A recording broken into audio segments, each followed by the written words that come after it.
Switch Station 32, back today for another review. Today we're going to do Zelda Breath of the Wild. We're going to do the complete official extended edition guidebook, hardcover, game, and we're also going to go over our Amiibo collection. Now, I just wanted to start off with saying that I'm sorry I didn't get my Game Awards video out. I was busy all weekend. But I am happy that God of War won the Game of the Year. I thought the way it was going, Red Dead was winning everything, and I thought Red Dead was going to take everything, and God of War was not going to get any love. So when it finally got Game of the Year at the end, I was pretty excited for it. I think it deserves Game of the Year. Red Dead is an amazing game, but God of War is... The studio took a risk with God of War because they rebooted the franchise, and to take that big of a risk with a franchise that beloved and then put out a game that big, that should get Game of the Year just because of the risks they took. Red Dead was always going to be Red Dead. It was just going to be a bigger, better, more graphically intense version of the first game, and God of War was a risky decision for them to do with such a beloved franchise, and to knock it out of the park with a great game like that, they deserve Game of the Year. And saying that, let's get into this video. So we're going to start off with our Amiibo collection. Start off with Link.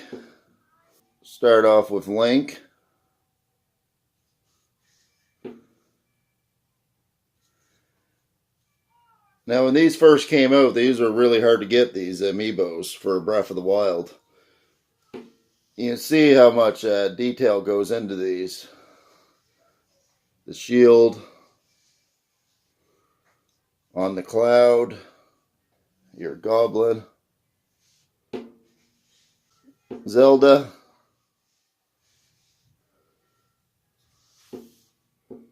she got her Sheikah slate there she's holding.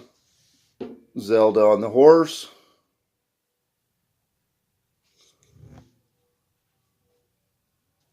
Now this one, there's a funny story behind it. We could never ever get this one. We tried to get this one forever. It was a hard one to find in Canada. And we were on vacation in PEI, Canada. And we're at EB Games, which would be GameStop in the States. And they were just putting out their Amiibos. They just got them in that day. And we were lucky enough. They had 2 or 3 of these that day. We were lucky enough to finally get one for our collection to complete our set. So that's a fun little story for this one. We were pretty happy to get that. And then we got our 4 champion Amiibos. As you can see by the work in the shields and stuff, there's a lot of detail that goes into these. Another one of the champions.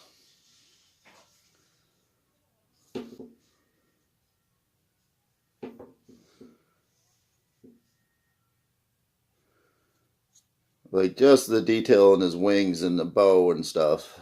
I can see why people love collecting these Amiibos. And our last one for our collection.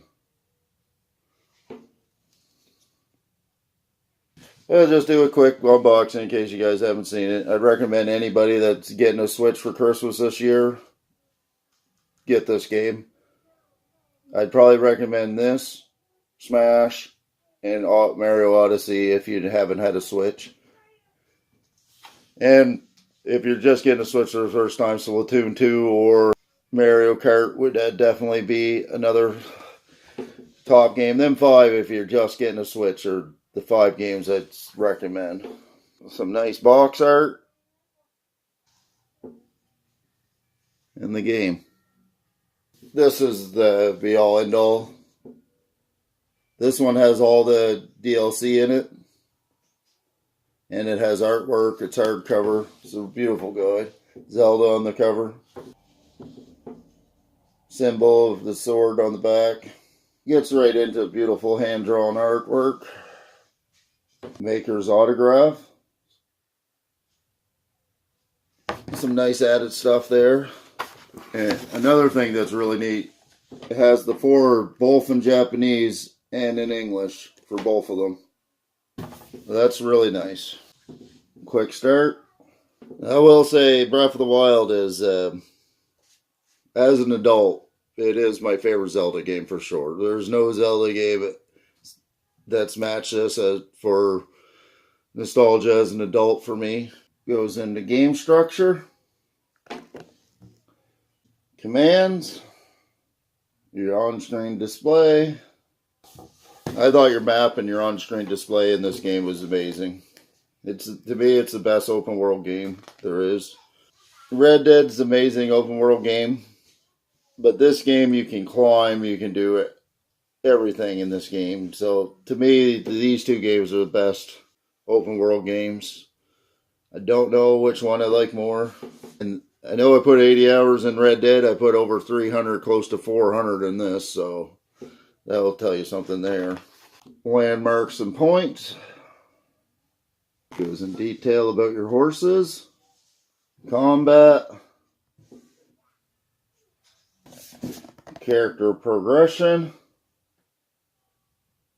And progression is a big thing in this game. As you go on, at first it starts off hard, and then it gets easier as you put more and more and more time in it, and as you develop Link into what you want him to be. This is a great game. To me, it's the best game on the Switch. It will probably continue being the best game on the Switch. And then it goes over your status. Now this is your magic and your 4 powers that you get, and it helps you complete and do certain puzzles and stuff in the game. There's 4 of them. Puzzles, walkthrough, and some more hand-drawn art. This is where you start off, the Great Plateau and the map. For those of you who haven't played the game, you start off here and you have to do 4 shrines to get off the Great Plateau, and then once you get off, then the world opens up and the game becomes amazing. The Great Plateau is basically to show you how to play the game and how the world works in a smaller version of it. Then once you get off, then the world opens up and the game just blows your mind. For those of you who are wondering, watching the video, thinking about buying this game, it takes about 3, 4, maybe 5 hours, depending on how much grinding you do to get off the Great Plateau, and then that's about it, really. Maybe a little bit longer if you're younger. As you can see, it goes into all the shrines of the Great Plateau. And shrines are a big thing in this game. I believe there's 120. As you can see, it shows you where all your shrines are on your maps. Your tower locations. And your tower locations are how you open up the map. So as you play and you come across towers, and there are puzzles and to figure out how to get to the top of the tower to open up the map. It adds a lot to the game. And every time you open part of the map for the first time, it's amazing. Locked mementos and captured memories locations. And that's a big thing. If you want to complete this game, this is a great book to have. This will really help you, especially with some of the shrines and your Korok seeds and stuff like that. It goes through every quest. This is Zora's quest. Like, this is a huge game, and it's fun to play. Like, I put 400 hours into this game, and I still don't have all of the DLC complete. I gotta go back and finish it. And then it goes into your Divine Beast. There's 4 Divine Beast. And that's what these are. Your champions. They'll tell the story of the Divine Beast and how the champion got in the Divine Beast, and you free him, and then you unleash your champion to help you defeat Ganon. And the Divine Beast adds another great part to this game, like the shrines, the Divine Beast, everything about this game. It's not heavily story based, but there's so much to do in it that it's just an amazing game. If they can make a game like this with that much stuff to do and put a heavily based story in it as well for the next one, that's going to be a great Zelda game. I think that'd be the only way they could top Breath of the Wild, is if they made a game similar to it with all the same stuff. Adds better graphics, because the Breath of the Wild was really designed for the Wii U, but then they switched it over to the Switch.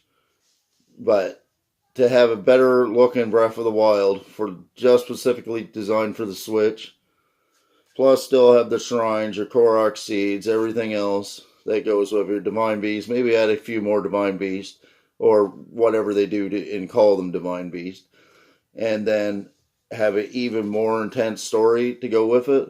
That's gonna be amazing. That would be an amazing Zelda game.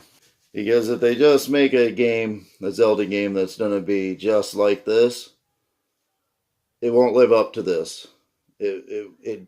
Because this is the first one, so people are expecting it to be better than the first. And if it's just as good as the first in people's minds, even if it is just as good as Breath of the Wild, in people's minds, it won't be as good as Breath of the Wild, because this one's the first one. They already had their minds blown. And I don't mind showing you the quest as much in this, because it's not heavily story based, so you're not really going to figure it out until you play it. They're all kind of like puzzles, basically, and going to find stuff. You can't really have too much spoiled. The Divine Beasts and stuff you can, but look at that hand-drawn art. This is where these guys are. Garen Quest. It shows you step for step how to do all these quests. It's not just drawn on the map and says it. It shows step for step how to do all of these. Intermission. Some more hand-drawn art. Destroy Ganon. Ganon's castle. All your shrines. And showing Ganon's castle is not really a spoiler, because it shows it right at the very first of the game. In this game, you can go to Ganon right out of the gate. You don't have to wait. Just as soon as you get off the Great Plateau, you can go to Ganon's castle. Now, most people are just going to get destroyed because you're not ready for it. But there has been some people, speedrunners and stuff on YouTube and stuff, that have went right in and beat Ganon's castle but the game's been out for a year and a half now. So, but for most people, you're not going to want to go right into Ganon's castle. I mean, go in there to see what happens, and maybe to see what it looks like to explore, but you're probably going to get killed before you even get there. And that makes the game more awesome too, because you can go anywhere you want, but you don't want to, because you know you're going to get destroyed, so you don't want to rush right into there. And like I said, step by step, every one of these. Your shrines. These were some of my favorite parts about Breath of the Wild, was doing your shrines. Introduction. And of course, you can look up every single one of your shrines and it'll have the page number right there. Great thing to help you out with this. If you're younger, this helps you out a great deal. And if you get stuck on something, it helps you out a great deal. And if you want to complete the game, this will really help you out. Having trouble finding one? They're all marked on the shrine map right here. You can fast travel to all these shrines as well. As you can see, it goes over them step by step how to do the shrines.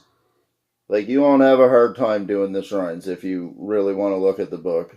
I'd recommend trying it 4 or 5 times before you get into it, just because you don't want to blow right through them. But if you do get stuck on one and you're getting frustrated, this is a great thing to help you. These shrines are awesome. They're dragons. You shoot them and you get horns, and you get, I don't want to ruin it, but you get certain things from these dragons, and you can use it to cook it or sell it or do other special things with it. I don't want to ruin it for anybody that hasn't played it, but these dragons are an awesome part of the story as well. It just gives more and more content to this game. I should say I never really had any problems with this game as far as glitches or anything. The game always ran perfect for me. Some people, when this game first came out, some people had a little bit of issues with it, but for me, it always ran great. I never had no problems with this game. I will show these. They're like dungeons. You go in, they're like a maze.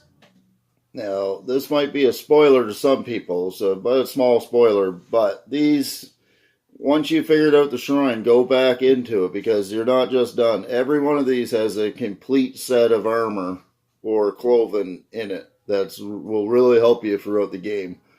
So make sure you go in and get all 3 pieces of armor and keep just wandering around in the maze until you find them because it's totally worth it once you do. Side quest.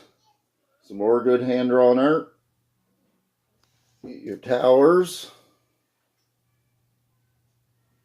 Your towers don't be one of your very first things that you're going to do on the Great Plateau, too, for people that haven't played this. Once you don't wander around and try to level up and collect some stuff, but once you, what you're really going to try to do is do your tower first. Regions. It goes over cooking and all your quests in your little towns. Every town has some little quests and stuff that you're going to want to do. More tower regions. We'll show you this one though. This one's pretty cool. And then it goes into inventory. And as you can see, all of this has all nice hand-drawn art. All your different armor. And you can level all this stuff up. Yeah, this is all great stuff to find. It adds everything to this game. More. So the way it works is you have 4 fairies, and that's another thing too. You got to go find your 4 fairies, and they all level your armor and everything up. And it really helps you go through the game because every time you get something, but you do get to collect like plants and pieces of the bad guys, bones and stuff like that. And you have to have a certain amount of this to level yourself up through the fairies. And some of the stuff I won't get into, but you do have to defeat some of the really hard ones and get rare items to help you level up your armor and stuff. And that's adds even more detail to this game. Weapons. As you can see, there's a lot of weapons in this game. Your weapons do break, but that doesn't take away from the game at all. It actually adds more into it because you're always searching for new weapons and stuff and taking care of your weapons and saving your good ones for later. I didn't think I'd like that at first, but as I got into it, I really loved it. I hope they don't take that away from the next Zelda game. More weapons. Your shields. Bows. And for your shield and bows, what you do is you go and you collect your Korok seeds, and it opens up more places so you can hold more items. So as they break, you can have more and more items. Your arrows, materials, roasted and frozen food, and your food is how you get your health. So you have to cook your food and go and take time out to gather stuff and go hunting and stuff and cook your food. This does it better in this game than what it does in Red Dead, in my opinion. Red Dead, you have to feed yourself and stuff, but you more use like your tonics and stuff to get your health when you're fighting and stuff. You can use your food to keep yourself healthy and stuff, but you don't really have to. In this game, you do. So in my opinion, this game does that better than Red Dead 2. More food, elixirs, important items like stuff for your horse. And then it goes over all your bad guys, hand-drawn art. And as you can see, it says all their weaknesses, moblins and goblins. And there's 5 different types of all of these bad guys, from Moblin, Blue Moblin, Black Moblin, Stale Moblin, and Silver Moblin. And every one of them gets harder and harder. And that's for all of them. And every one of them is more hard to kill. The silver being the hardest. You don't want to use your best weapons on silver. If it's just regular, you're just going to use your crappy weapons because you don't want to break your good weapons. Guardians. That's what these are, your guardians. Beautiful Amiibos for this collection. I think the Breath of the Wild Amiibos are the best ones they made. These are what you're going to have the trouble with in this game. These are fun. And at first, you're going to have a really hard time with them, but it adds so much into the game. There's one of these where you have to go kill it when you're doing your Zora quest, and you got to get his shock arrows, and it's awesome. It's a really good story. Really good quest. Your bosses. And then this is what this book has, extras. And as you can see, that's a lot of extra. Goes over your completion rate. Explains how all that works and how you can complete the game. All your sub-bosses. And then a huge part of this game, your Korok seeds. There's 1,000 Korok seeds in this game. Now, to complete this game, you don't have to get all 1,000 Korok seeds, so that gives you even more stuff to do in this game. Mini games like shield surfing. And it goes over step by step how you do your mini games. I mentioned this earlier, but your dragons. This is a really cool part. Secret Easter eggs. And a list of your Easter eggs so you can go through all of them. Any Super Zelda fans don't want this book. References and alliances. Farming. No, there's no real farming in this game. It's just going around collecting stuff from certain places and collecting mushrooms and stuff like that. That's what they mean by farming. And here's a beautiful piece of artwork right there. That could be a framed poster somewhere. Here's your Amiibos. Not only does it have your Breath of the Wild Amiibos, but it has all the Zelda Amiibos. All of your Zelda Amiibos will do something special in this game. The wolf link is the coolest one because that will actually let you ride that wolf in Breath of the Wild. I've always wanted to try that, but I don't have that Amiibo and I can't find anywhere for a price that I want to pay. Your merchant, you sell and buy from him. You're going to find him in random spots. Maps. And as you can see, there's so much detail in it. Introductions. Breaks your map down into so you can find each page of what certain part you're looking for. Pretty cool. Just look at the detail of the map. And this is your DLC, your Master Trial. Basically, you have to go and beat your Master Trial with, you start off with nothing and you got to beat a whole bunch of enemies and last until the end. And then once you finish it, you get your Master Sword, and the Master Sword that you have is always powered up and doesn't break. So that's a great thing to do. The Master Trial is a really great one, and it's a really hard one. So for people that really want a challenge, that part of the DLC is really good. Side quests, this is all part of DLC. More outfits and stuff. And each one of these have a little quest to find them. It's not just like it drops it into the game. You got to go find these and do the little quest that it has for it. This one right here is one of the most important ones that you're going to have in your DLC, in my opinion, because this is going to help you find your Korok seeds. And as I said before, there's 1,000 of them in this game. And that's really going to help you complete this game. And this is another thing for once you beat it, Master Mode it comes with. And that's not part of the DLC. That's just something you get once you beat it. But that's a hard version. And then after you get into Master Mode, silver's not your toughest. There's gold. And they're really tough. As I was just saying, there's your gold monsters.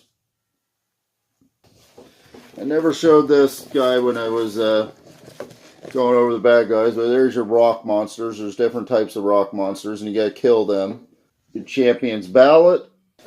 This is all DLC. This is the last DLC they put out, and it's what it is a bunch of new shrines. And as you beat the shrines that they give you, it opens up bigger shrines, and then you got to beat them shrines, and then you get a couple more, and then you end up beating it all.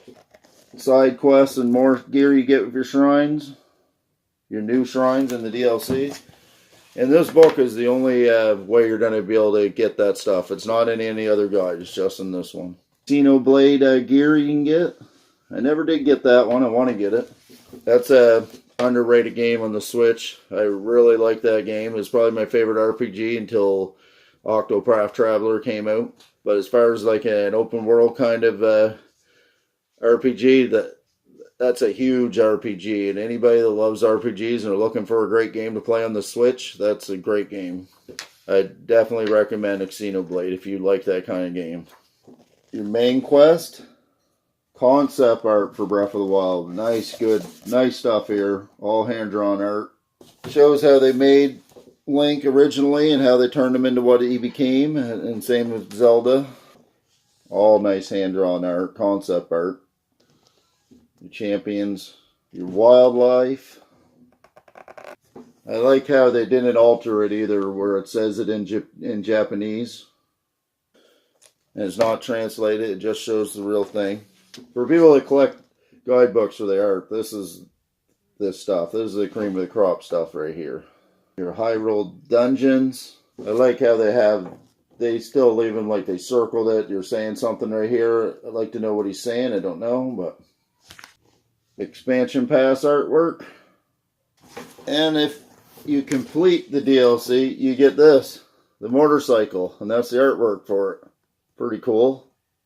I don't actually have this. I gotta go back and get this because I need this in the game.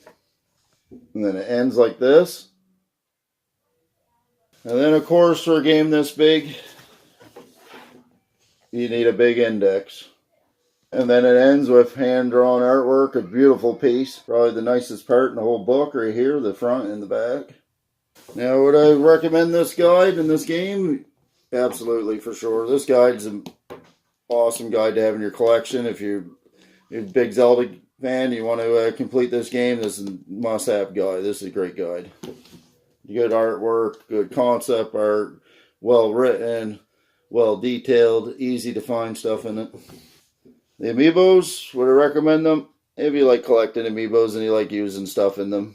Lots of people like them. Kids like them. People like them just because they look nice. So that's all up to you. If you're into it, buy it. If you're not, don't buy it. Would I recommend Zelda? Absolutely. I'd recommend it first on the Switch. Or like I said earlier in the video, if you're just getting a Switch for the first time, I'd recommend this game and Smash Brothers for Christmas. I think you'd get the new game and you'd get the best game. So saying that, this is Switch Station 32 here for another review. And if you could leave a like and subscribe and then leave comments of your opinions of it, that would really help the channel grow.